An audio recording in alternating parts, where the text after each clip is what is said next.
আগামী বাজেটে প্রাধান্য পাবে অবকাঠামো, মানব সম্পদ উন্নয়ন, বিদ্যুৎ ও জ্বালানি এবং কৃষি, প্রাক বাজেট আলোচনায় বললেন অর্থমন্ত্রী।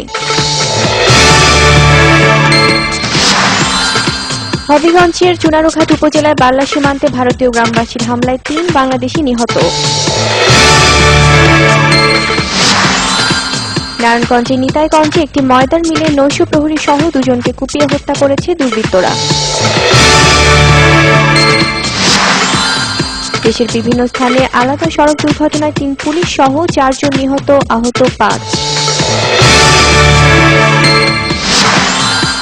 নোয়াখালীর চৌমুহনী পৌরসভার মেয়র পদে উপনির্বাচনে অনিয়মের প্রতিবাদ ও পুনর্নির্বাচনের দাবিতে ৬ মেয়র প্রার্থীর ডাকে সকাল সন্ধ্যা হরতাল চলছে।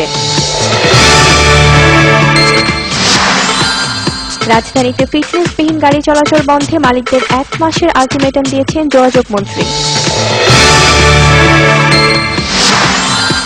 পোল্ট্রি ফিডের দাম বৃদ্ধি ও ডিমের দামে ধস নামায় হুমকির মুখে রাজশাহী জেলার পোল্ট্রি খাত, বন্ধ হয়ে যাচ্ছে জেলার ৪০ ভাগ খামার। আসাম ও ত্রিপুরার ৬টি আসনে ভোট গ্রহণের মধ্য দিয়ে কাল শুরু হচ্ছে ভারতের ১৬তম সাধারণ নির্বাচন। আইসিসি ওয়ার্ল্ড টি-20 বিশ্বকাপের ফাইনালে আজ মুখোমুখি হচ্ছে এশিয়ার ২ পরাশক্তি ভারত ও শ্রীলঙ্কা।